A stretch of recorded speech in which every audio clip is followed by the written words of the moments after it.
Welcome back to my channel, guys. I'm excited to see all of you. And here's the hard truth. Some of the most expensive kitchens that I have seen still look cheap. And it's almost never because of the appliances or the stone or the brand names. It's really because of fundamental design mistakes that instantly give away poor planning. And the worst part, most of these mistakes are 100% avoidable if you know what to look for. So today, I want to break down some of the most common kitchen design mistakes that I see, and more importantly, why they matter. If you want your kitchen to feel truly spectacular, timeless, and luxurious, follow me.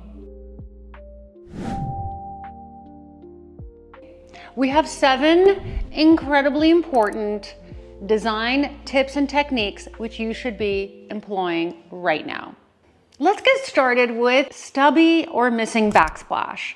So let's start with one of the most common visual cues that cheapens a kitchen instantly, and that is the 3 to 4 inch strip of backsplash that comes with builder grade kitchens.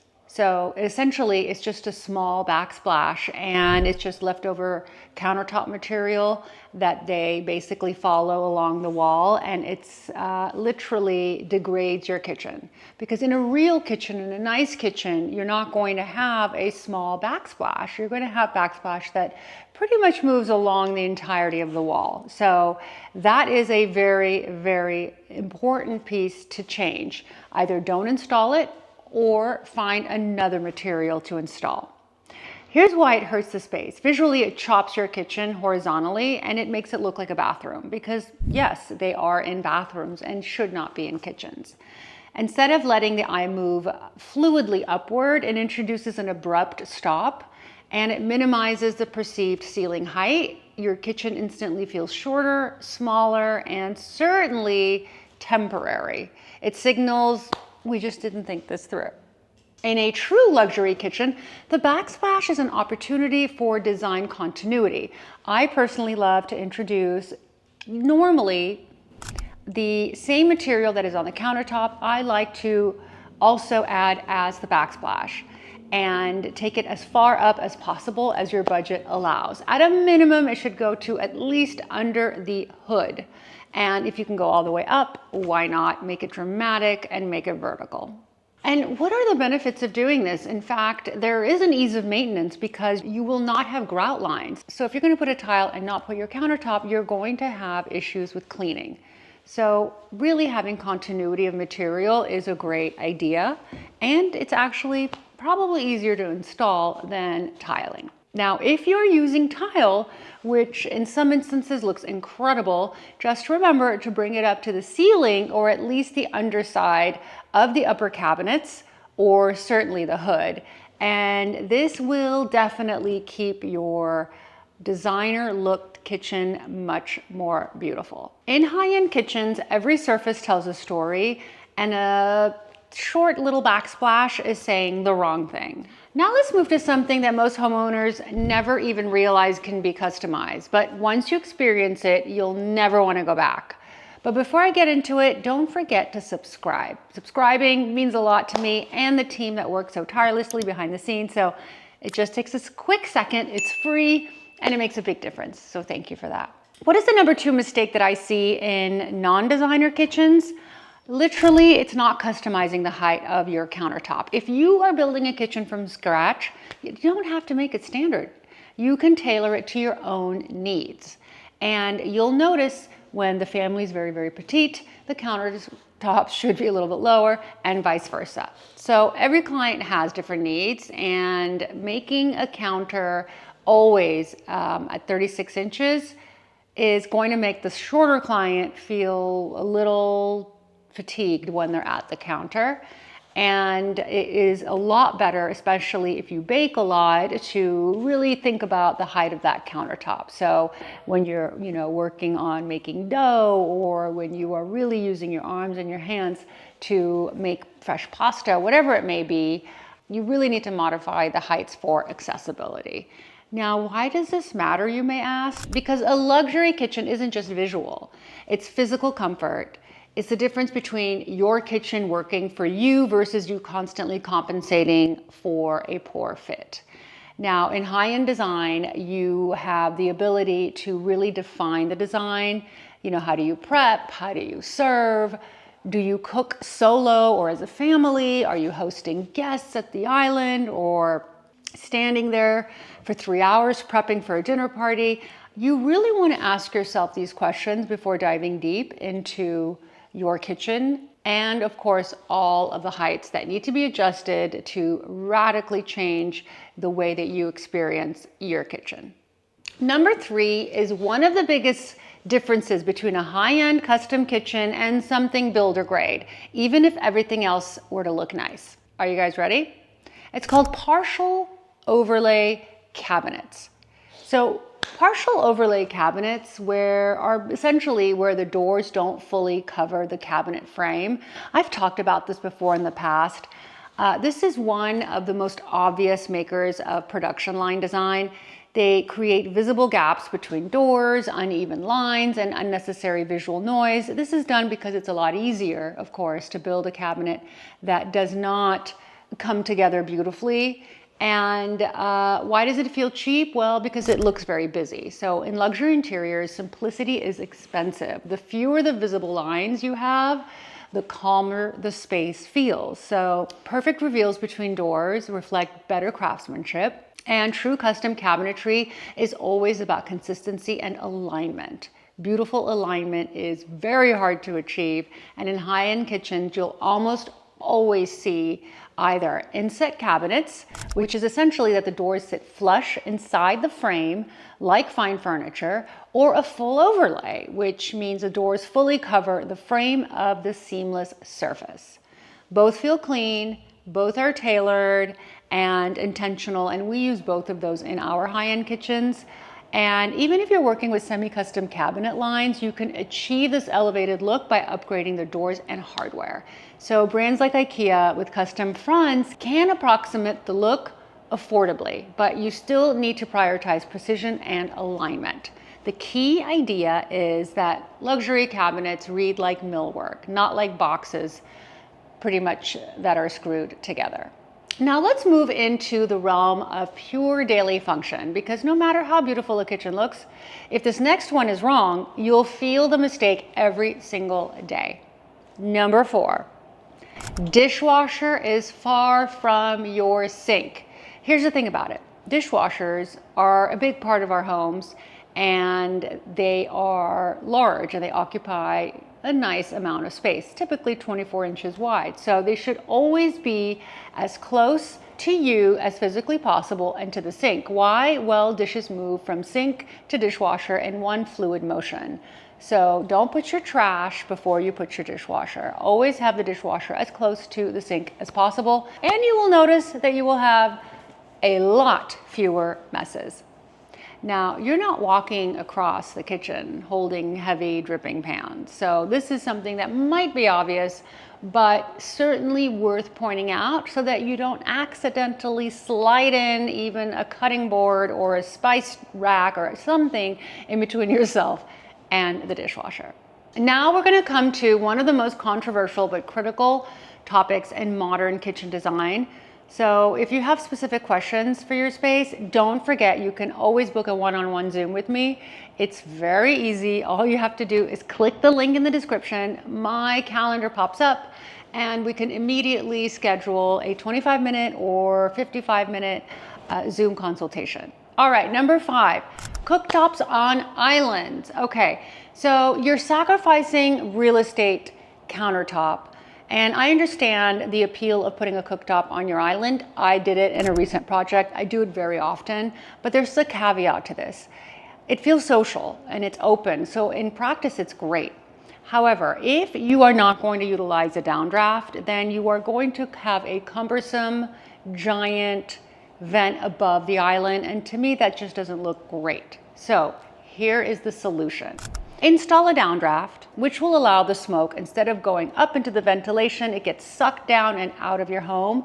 And then you have a perfect area to be able to have your cooktop. So smoke, all of that goodness will get extracted regardless. Your upper air space is going to be free, and downdraft is one of my favorite items. It's something that is really taking a hold on people lately. I have been using it for many years, and the products keep getting better and better. The one that we just installed was from Jennair in my flip project. We love it. With the touch of a button, it pops up. We will insert videos here, photos here, so you can see how it works. All you have to do is close it, and voila, you've got a fantastic, visually appealing cooktop in the center of your kitchen island. Now, let's talk about the mistakes that instantly tell me whether a designer has a true attention to detail or not. This is number 6, neglecting small but critical details. Outlets, switches, vents. You're invested in gorgeous stone, slabs, custom cabinetry, think about it, perfect lighting. You have now put all of your life into, and your money into this kitchen. And what happens? Now you've forgotten about your outlets, or you just haven't paid attention to the smaller details. And why do these details matter? Because they really draw the eye's attention to the mistakes. And instead of seeing the beauty of the kitchen, now you're seeing, especially for Virgos, such as myself, you're seeing poor planning. And what you want to do is think about how you want your outlets to be integrated into the underside of your cabinets, or if you perhaps want to have your outlets flush with your marble, and maybe have a pop-up outlet for your countertops or your marble islands. We've done faux painting, for example, in our last project, because our marble was very beautiful, very ornate, and our light switches couldn't be hidden under upper cabinets because we didn't have upper cabinets. So we did a beautiful faux finish, and literally the outlets disappear and everything looks great. Charging stations are also something that people forget.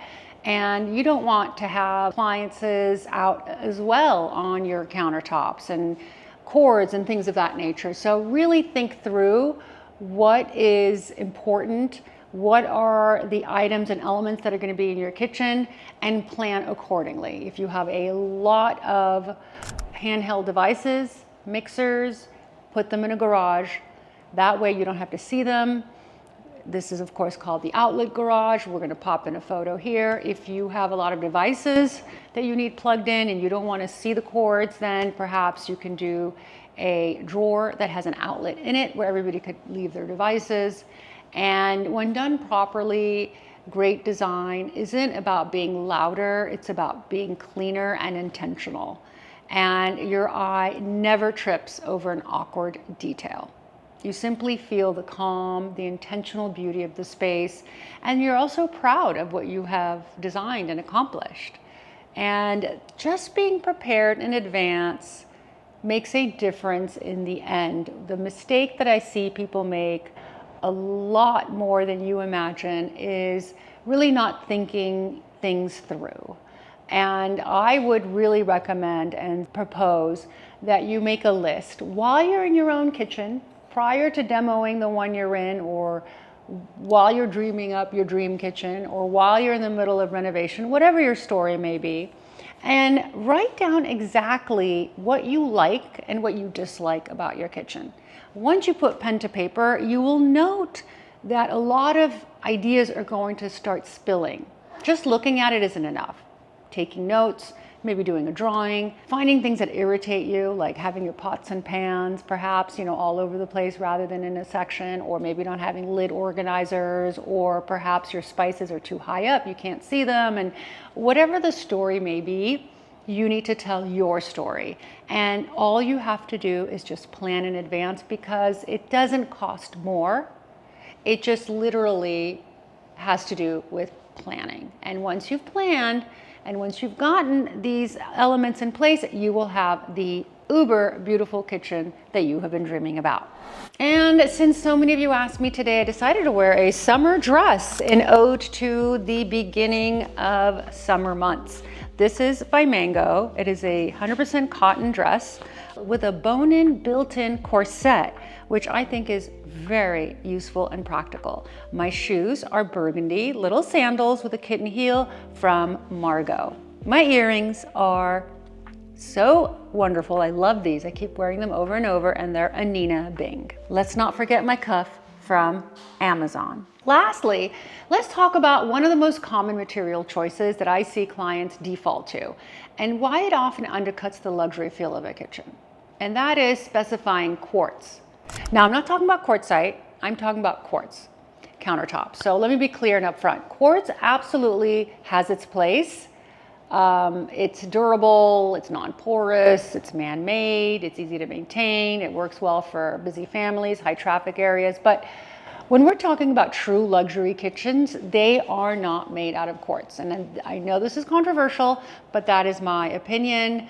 If you have quartz, of course, don't be afraid of it. But here is something I'd like to share with you with regard to quartz versus quartzite. Quartz and quartzite, in terms of durability, strength, are identical. You can actually have a real stone without sacrificing beauty instead of quartz. And the beauty and the veining and the natural effects of the stone that are translucent, quartzite tends to be very translucent, can sometimes be accidentally taken for onyx, which is the most expensive marble literally on our planet. So having quartzite is a really beautiful way of elevating your kitchen and not worrying about the effects of etching or staining or whatnot. The only thing you can't do on quartzite is apply and leave a very hot pan. Ironically, Oscar would also like you to know that quartzite allows you to put hot pots and pans on it while quartz doesn't. So in fact, quartzite is a much better material because it has yet another advantage that quartz does not. Also, taking into account the organic imperfections of quartzite, which cannot be manufactured, is what brings out the beauty of the stone. So in more recent years, we're seeing a major shift. Luxury clients are gravitating towards authentic, rare, real materials that feel one of a kind. A quartzite slab, for example, has unique mineral compounds that create depth and complete movement. So no two slabs are identical, and that uniqueness is exactly what gives a kitchen the character and craftsmanship that it requires. Now, why does this really matter? Well, because luxury is deeply tied to material honesty. When your surfaces reveal natural variation, your space feels richer, more sophisticated, and definitely more timeless. Visitors notice the depth of texture, the way that the light plays against your surfaces, and the stone itself tells a story that synthetic materials just cannot. And that's why it's very important. And while natural stone may require a bit more care and maintenance, that ritual of care is often part of what makes it feel special. And I do have a lot of clients that also tell me that they love patina, meaning they love a lived-in look. And a material that has been lived in could have stains, it can have character, and it still looks absolutely stunning. Bottom line, if you're designing a true luxury kitchen, invest in real stone wherever possible. It adds instant depth, elevates the perceived value of your space, and stands apart from the endless sea of engineered quartz lookalikes. I wish I could ban them legally somehow, but unfortunately, I don't have that kind of power. But if you are part of our channel and a member of this community, I hope you can take that into consideration and think about using other materials that have some richness of depth to them.